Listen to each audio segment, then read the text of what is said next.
కొంతమంది ఈటెల రాజేందర్ గారి పాత్ర ఇవన్నీ కూడా అడుగుతున్నారు. నేను కాళేశ్వరమే కాదు, అంతకంటే ముందు నేను టీఆర్ఎస్లో జాయిన్ కాక ముందు కూడా ప్రాణహిత చేవెళ్ళ గురించి ఎన్నోసార్లు మాట్లాడినా, దాని మీద నాకు ఇంట్రెస్ట్, దాని మీద అవగాహన. నేను అప్పుడు శ్రీశైలంలో గేట్లు బంద్ చేయకుంటే పొంగి జెట్రోల్, మహబూబ్ నగర్, కర్నూలు ఇవన్నీ కూడా మునిగిపోయినాయి. అప్పుడు నేను ఫ్లడ్ రిలీఫ్ కొరకు ఎంతో చేసినాను. మా టీం మొత్తం పోయింది, వంటలు, నీళ్లు, బట్టలు ఇవన్నీ అందించినాము. అప్పుడు కాంగ్రెస్ ప్రభుత్వము పోతిరెడ్డిపాడుకు నీళ్ళు అందాలని ఆ గేట్లు తీయకుండా అటు పోతందుకు ప్రయత్నం చేసిండ్రు. అప్పటి సంది నాకు కాళేశ్వరము, ప్రాణహిత చేవెళ్ళ ఇవన్నీ కూడా తెలుసు. అప్పుడు కూడా తెలంగాణ ఉద్యమం అప్పుడు మేము ఎన్నో చెప్పినాము.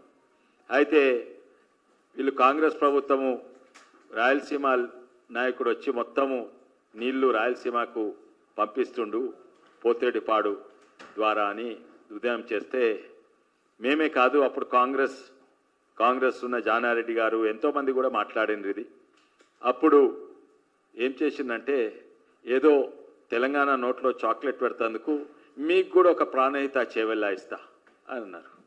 అంటే ఏమన్నారు చెప్పగానే చెప్పిండు, కృష్ణా ఇది ఆంధ్రాకి చెందింది, మీరు గోదావరి నీళ్ళు ఎన్నెన్నాన్ని తీసుకోండి, మీకు ప్రాణహిత చేవెళ్ళ ఇస్తా అన్నారు. నేను చేవెళ్ళ అప్పుడు రాజకీయాలు లేకుంటే, నేను ఎంపీలు లేకుంటే, ఏ పార్టీలో కూడా లేకుంటుంది. అప్పుడు నేను చేవెళ్ళ వాసుని, మా ఊరక్కడనే ఉంటుంది. నేను చెప్పిన ఏంటంటే, ఈ ప్రాణహిత చేవెళ్ళాన్ని అసాధ్యమైన ప్రాజెక్టు, ఇది తెలంగాణను నాశనం చేసే ప్రాజెక్టు. కాళేశ్వరం కాదు, ప్రాణహిత చేవెళ్ళ. ఎందుకంటే అప్పుడు 40,000 కోట్లతోటి అప్పుల పాలవుతుంది. మేము ఇంకో నీళ్ళ సుక్క అడగరాదు. ఎందుకంటే మా నోట్లో ఒక ప్రాణహిత చేవెళ్ళ అని ఒక చాక్లెట్ పెట్టేసిండు, నా నోరు మూసుకోవాల్సి వస్తుంది, మళ్ళీ ఇంకో ప్రాజెక్ట్ అడగరాదు, అండ్ ఇది అసాధ్యమైన ప్రాజెక్ట్ అని చెప్పిన. అది నిజంగానే అప్పుడు ఆ రోజులో చేసిన కాంగ్రెస్ ప్రభుత్వం అది చేవెళ్ళ వరకు నీళ్ళు తీసుకురావాలంటే నేను అప్పుడు లెక్కలు కూడా చూపెట్టిన. 2 లక్షల నుంచి 5 లక్షల రూపాయలు ఎకరానికి పర్ క్రాప్కు అంత అవుతుండే. నేనేమో తప్పు చేసినా అని ఎన్నో విధానంగా లెక్క చేసేస్తే ఎటు చూసినా కూడా 2-2.5 లక్షల కంటే ఎక్కువ కరెంట్ బిల్ మెయింటెనెన్స్ ఉండే. ఇదేది కాళేశ్వరం కాదు, ప్రాణహిత చేవెళ్ళ, అంబేద్కర్ ప్రాణహిత చేవెళ్ళ ప్రాజెక్ట్. అయితే నేను వ్యతిరేకించిన అప్పుడు ఇంజనీర్స్ అందరూ కొంతమంది ఇప్పుడు లేని వాళ్ళ గురించి మాట్లాడలేదు కానీ, అయితే వాళ్ళు వికారాబాద్కి వచ్చేస్తే నేను చెప్పినాను ఏంటంటే, ఇది అసాధ్యమైంది, మాకు అంటగట్టగండ్రి, పేరుకు మా ప్రాజెక్ట్ కానీ చేవెళ్ళ పేరు పెట్టని, చేవెళ్ళకు ఒక్క సుక్క నీళ్లు కూడా రాదు. చేవెళ్ళకి నీళ్ళు ఒకవేళ వచ్చినా కూడా దాన్ని 4 లక్షల ఎకరానికి ఖర్చు అవుతాయి. దానివల్ల 40,000 రూపాయల ఎకరానికి చేవెళ్ళ రైతుల జేబులో పెట్టండి అని ఎన్నోసార్లు చెప్తే, ఆ ఇంజనీర్లు కొంతమంది ఇంకా వాళ్ళ గురించి చెడు మాట్లాడారు. మీకేమన్నా తెలుసా?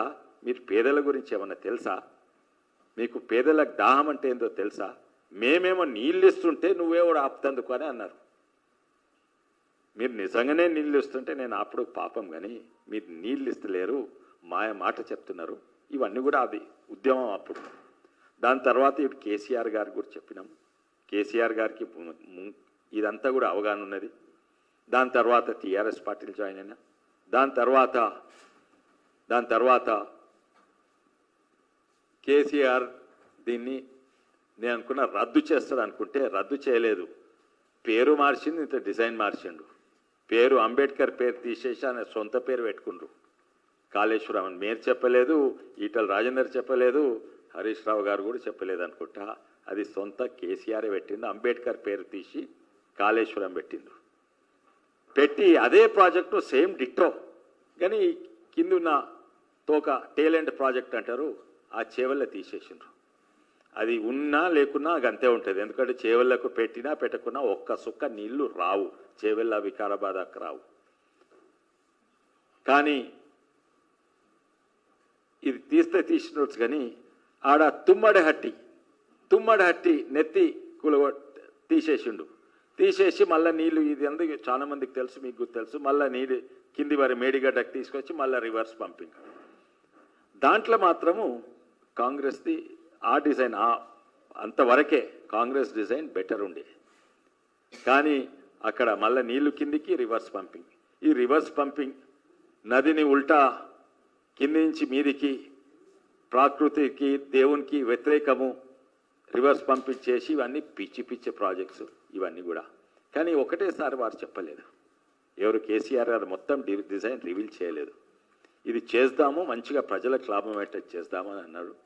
ఆ రోజుల్లో నన్ను దాదాపు 10 మీటింగ్లు కాళేశ్వరం గురించి నన్ను ఎంపీగా, బహుశా నేను ఒక్కనే ఇంజనీర్ ఉంటేనేమో నన్ను పిలుస్తూ ఉండే, ప్రతి మీటింగ్కు నేను పోయినాను. కానీ ఆ మీటింగ్లో ఒక్క మీటింగ్లో కూడా అంటే జనరల్ ఇష్యూస్, స్పెసిఫిక్ ఇష్యూస్, అప్పుడు విద్యాసాగర్ రావు గారు ఉండే, మన పెద్దలు రంగారెడ్డి గారు ఉండే, రంగన్న రిటైర్డ్ ఇంజనీర్ కానీ చాలా రెస్పెక్టెడ్, ఇప్పుడు ఇద్దరు కూడా లేరు, రంగన్న అని పిలిచేది. ఇంకా 10 మంది అష్టదిగ్గజాలు ఉండే, ఓ జోకర్ ఉండేది, ఓ పద్యాలు వాడేటోడు ఉండేది, ఓ తెల్లోడు ఉండేది, ఓ నల్లోడు ఉండేది, నావసుంటూ ఇంజనీర్ ఉండేది, ఓ అష్టదిగ్గజ ముంగట పెట్టుకొని ఆ లొకేషన్ ఏంటైనా ఇది ఉండేది, ఏది పెద్ద స్క్రీన్, ఏది గూగుల్లో స్క్రీన్ పెట్టుకొని చూపెట్టేది. ఆ మీటింగ్లలో నేను తప్పకుంటుంది. ఆ టెక్నికల్ ఇష్యూస్ డిస్కస్ చేసేది, దాంట్లో టెక్నికల్, ఫైనాన్షియల్, కాస్ట్ అన్ని ఇష్యూస్. అండ్ మీటింగ్ అంటే ఒక గంట మీటింగ్ కాదు, 9 గంటలు, 10 గంటలు, 12 గంటల మీటింగ్, ఇవన్నిట్లో నేను ఉంటుంది. ఒక్కసారి కూడా ఈటల గారు కనబడలేదు. బహుశా నాకు యాదికున్నంత వరకు హరీష్ రావు కూడా కనబడలేదు. ఇది మొత్తము డిజైన్ కేసీఆర్ గారి డిజైనే మాత్రం. ఇంజనీర్ ముంగట పెట్టుకునేది సగం మందో 90% అంటే అంటే తందాన అనేటుంది. కొన్ని నాకు కూడా తనకు నిజంగానే జనరల్ నాలెడ్జ్ బాగున్నది కేసీఆర్ గారికి. నేను ఇంజనీర్ గుండి నేను అట్లా ఆలోచించలేదు కొన్ని విషయాలు.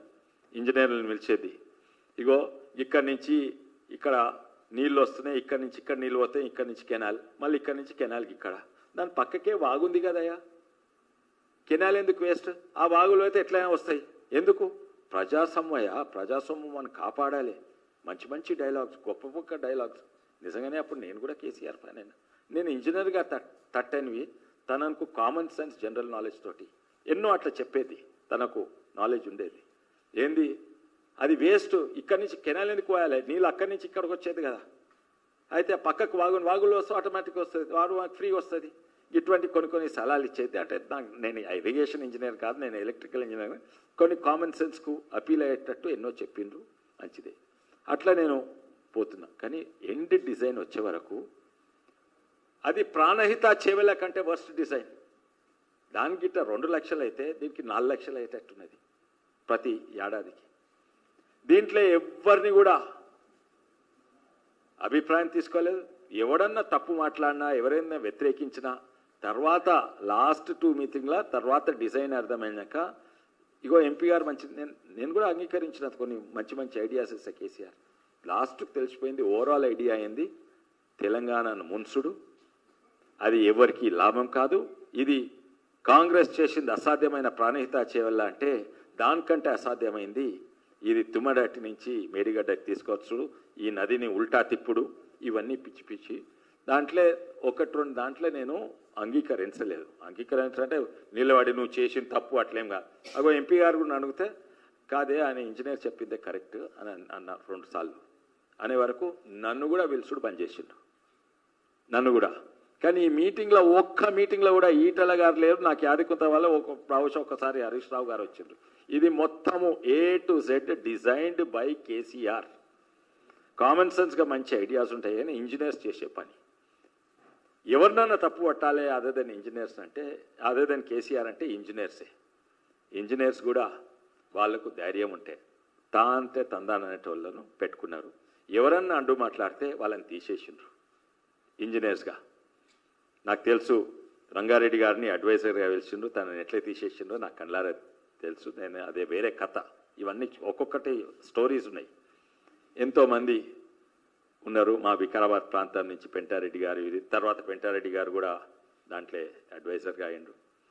అయితే దీంట్లో అన్నిట్లో కూడా నాకు తెలిసినంత వరకు 1% కాదు 0.1% ఇన్వాల్వ్మెంట్ ఈటల రాజేందర్ గారిది లేదు. తప్పు అంతా ఇలా వాస్తవంగా చెప్పాలంటే కవిత లేదు, కేటీఆర్ లేదు, హరీష్ రావు లేదు. ఓన్లీ ఏకైక మన కేసీ రావు గారిదే అంత మొత్తం డిజైన్. ఇది ఫైనాన్స్ మినిస్టర్గా ఉన్నాడు. అవును, ఫైనాన్స్ మినిస్టర్గా ఉండు, కానీ ఫైనాన్స్ మినిస్టర్గా ఏంది, బడ్జెట్ క్యాబినెట్ అప్రూవ్ చేస్తే అది తను కూడా కంపల్సరీ అప్రూవ్ చేయాలి, దాన్ని అడ్డుకోలేడు. ఇంకోటి, ఒక్కసారి శాంక్షన్ అయిపోయినాక ఏం చూస్తారో, ఆ ఖర్చులు, ఫండ్స్ ఎక్కడి నుంచి తీసుకురావాలి, ఎక్కడెక్కడ ఇవ్వాలి, ఎప్పుడు ఇవ్వాలి, ఇవి వాళ్ళ పాత్ర. అందులో కూడా ఇప్పుడు చూస్తే కాళేశ్వరం డైరెక్ట్ ఫైనాన్స్ మినిస్ట్రీ కింద రాదు, అది వేరే కార్పొరేషన్ అయింది. ఆ కార్పొరేషన్కు సపరేట్ కంట్రోల్స్ ఉంటాయి ఇవన్నీ. అయితే నాకు తెలిసినంత వరకు ఈటల రాజేందర్ గారిది ఒక్క చిన్న పాత్ర కూడా లేదు. ఈ డిజైన్ పిచ్చి పిచ్చి డిజైన్లు, తెలంగాణ నాశనం చేసే డిజైన్లు, ప్రాణహిత చేవలానే, ఇంకా దానికంటే అధ్వానమైన కాళేశ్వరం కూడా. అయితే దీంట్లో నేను మళ్ళీ ఒకసారి డీటెయిల్గా వీడియో చేస్తా, కాళేశ్వరంలో ఉన్న తప్పులన్నీ కూడా.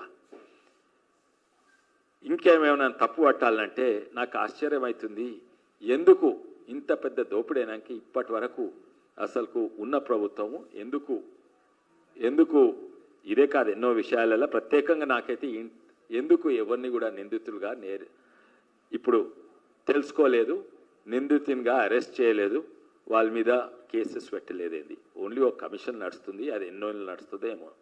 అయితే ఇంకెవరినైనా తప్పు పట్టాలంటే, ఎందుకంటే ఈ ప్రభుత్వము చాలా మెల్లగా పోతుంది, కేసీఆర్ గారి మీద కేసెస్ పెట్టి అరెస్ట్ చేస్తున్నందుకు. అదొక్కటే. ఇంకా ఏమైనా ప్రశ్నలు ఉంటే అడగండి, లేకుంటే ఇదొక్కటే మీతో క్లారిఫై చేస్తాను.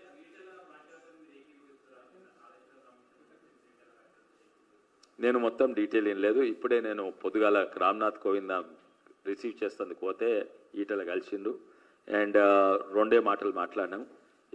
ఇదే వారు నా చేతిలో ఏమీ లేకుండే, అది నాకు తెలుసు, మీరు చెప్పనవసరం లేదు, నాకే తెలుసు మీ చేతిలో ఏం లేకుండే. అండ్ మీరు నిన్నేం చెప్పిండ్రు, మీరు కొంచెం విన్నా, ప్రెస్ ఏదో కొంచెం విన్నా, చాలా మట్టికి కాంగ్రెస్ మీద ఆరోపణలు చేస్తుండే. నేను కాంగ్రెస్ మీద ఆరోపణలు చేస్తేందుకు కాదు, నేను వాస్తవాలు చెప్తాను. ఈ డిజైన్ ఎట్లయింది, దాంట్లో ఈటల పాత్ర ఏముంది, నాకు తెలిసినంత వరకు ఈటల పాత్ర 0 ఉండే, టెక్నికల్ పాత్ర 0 కాదు, మైనస్. తెలియదు ఈటలకు. ఫైనాన్షియల్ ఆస్పెక్ట్ అవగాహన ఉంది, కానీ ఆయన చేతిలో లేదు.